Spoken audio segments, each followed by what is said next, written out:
నమస్తే, welcome to four sides political thought. నేను మీ వాసుదేవన్. పొత్తులు కుదిరాయి, రాజకీయ పార్టీలు తమ ప్రయత్నాలు వ్యూహాలు మొదలెట్టాయి. ఎవరికి వాళ్ళు చక్రాలు రథాలు తిప్పేస్తున్నారు. వీటన్నిటితో పాటు వాళ్ళ గ్రహస్థితులు కూడా ఎలా తిరుగుతున్నాయి, ఎలా నడుస్తున్నాయి అనే చర్చ ప్రస్తుతం మొదలైంది. ఒక ఆయనకి అర్ధాష్టం శని, ఇంకొక ఆయనకి ఏలినాటి శని. వీళ్ళిద్దరూ పొత్తులోకి వచ్చారు. వీళ్ళిద్దరితో కలిసిన బీజేపీకి మరి ఏం నడుస్తోంది, అలాగే జగన్మోహన్ రెడ్డి గారికి ఏం నడుస్తోంది. ప్రస్తుతం ఆంధ్రప్రదేశ్లో ఇది చర్చ నడుస్తోంది. ఈ అంశానికి సంబంధించి మనతో ఈరోజు స్పెషల్ డిబేట్లో మాట్లాడుతున్నారు డాక్టర్ యోగి, ఆస్ట్రో పొలిటికల్ కన్సల్టెంట్, అలాగే మేధిని శాస్త్ర జ్యోతిష్య పండితులు కూడా ఈయన. వీరితో పాటు మాస్టర్ వడ్డాది రవికుమార్, ఆయన కూడా మరి కాసేపట్లో జాయిన్ అవుతారు. Astro occult scientist. ముందర డాక్టర్ యోగి గారితో బిగించేద్దాం. సార్, పొత్తులు కుదిరాయి. చాలా క్రిటికల్ జాతకాలని మీరు చాలా నిశ్చితంగా గమనించిన వాళ్ళు. అండ్ రేపటి గురించి కూడా ఒక ప్రస్తావన ముందర చేయాలి. ఐ థింక్ వైఎస్ఆర్సీపీకి ఆవిర్భావ ముహూర్తం మీరే పెట్టినట్టు తెలిసింది.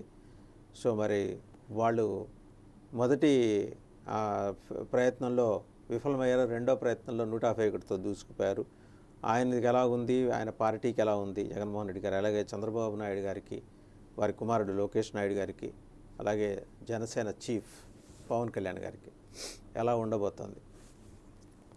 సో వ్యూవర్స్కి నమస్కారం అండి. మీకు ప్రధానంగా ఎలక్షన్ సమయం వచ్చేసరికి బలాబలాలని బేరీ చేసుకుంటూ ఎదుటివాడు నేను ఓడిపోయినా ఎదుటివాడు గెలవకూడదు అనే విధానం ఒకటి.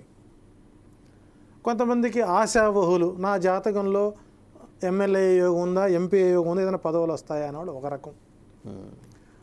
సీట్ వచ్చిన వాళ్ళు గెలుస్తారా గెలవరా అంటే ఇక్కడ ఈ పొలిటీషియన్స్కి ఈ ఎలక్షన్ మూమెంట్లో ఎక్కడ లేనటువంటి అభిమానం, గౌరవం, శ్రద్ధ, ఆసక్తి, దైవం, గ్రహాలు అనేటువంటివి కరెక్ట్గా ఎలక్షన్ 3 నెలల ముందు అంకురార్పణ జరుగుతుంది. ఇక్కడ ఫేమ్తో వచ్చేటువంటి వ్యక్తులు ఒక రకంగా, పార్టీ ఒక రకంగా ఉంటుంది. వ్యక్తిగత పర్సనాలిటీ మీద వచ్చేటువంటి క్యాండిడేట్లు కొంతమంది ఉంటారు.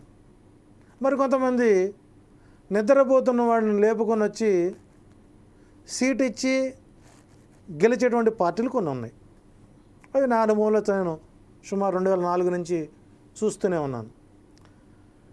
ఒక సందర్భంలో ఎవరూ చేయనటువంటి ఒక ప్రత్యేకమైనటువంటి సాహసాన్ని చేస్తూ 2004 నుంచి నేను చేసినటువంటి ఒక survey, political survey, astrology political సర్వేలో సక్సెస్ అయిన మాట 100% వాస్తవం. సరే, ఒకటి రెండు జరుగుతూ ఉంటాయి, ప్రతిదీ మనకు అనుకూలంగా రావాలి, నా గ్రహస్థితులు అలా ఉన్నాయి అనుకున్నాం.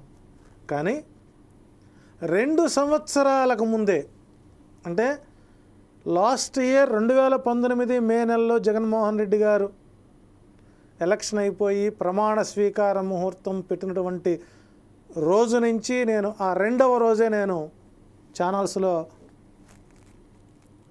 24లో ఏం జరుగుతుంది, ఎన్ని సీట్లు వస్తాయి, ఎంతమంది గెలుస్తారు, ఎంతమంది గెలవని ఒక నిర్ణయాత్మకమైనటువంటి ప్రయత్నాలు చేయడం జరిగింది. సో ఇప్పుడు అవి సఫలీకృతమై ఆ దిశగా ప్రయాణం అవుతూ ఒక ఆస్ట్రాలజర్గా అందరికీ హితాన్ని కోరుతూ ఉంటాను, అందరికీ సూచనలు ఇస్తుంటాను.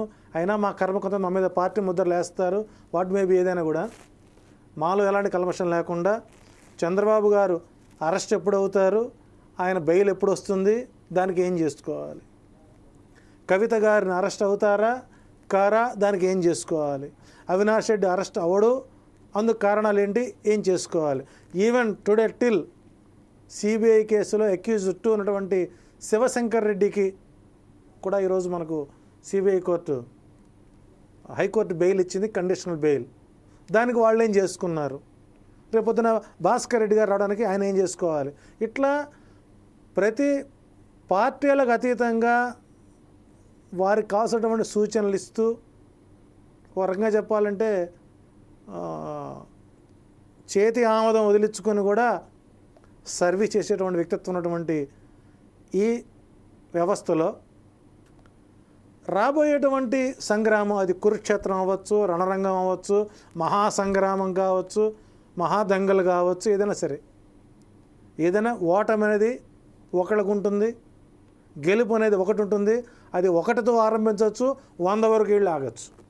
సో ఇలాంటి ప్రక్రియలో 175 స్థానాలు, 25 ఎంపీ స్థానాలు, ఆంధ్రప్రదేశ్ ముఖ చిత్రం, ఆ అక్షాంశ రేఖాంశాలు, అక్కడ ఉండేటువంటి విధానాలు, అక్కడ పార్టీ ఎస్టాబ్లిష్ అయినటువంటి తిథులు, నక్షత్ర వారాలు, ఆనాటి గ్రహకూటాలు, 1947లో ఇండియా విడిపోయినప్పటి నుంచి, ఆంధ్రప్రదేశ్ అవతరణ జరిగినప్పటి నుంచి జరిగినటువంటి ఎలక్షన్ల యొక్క బయోగ్రఫీ మొత్తాన్ని ఒక బేరీ చేసుకుని ఈ రోజుకి ద ఫస్ట్ టైం వరల్డ్లో ఒక పొలిటికల్ ఆస్ట్రాలజీ అనలిస్ట్గా డెవలప్ అవడానికి మా పూర్వీకులు మాకు ఇచ్చిన విద్య ఈ రోజుకు మాకు గుర్తింపుకు చెందడంలో ఎలాంటి సందేహం లేదండి.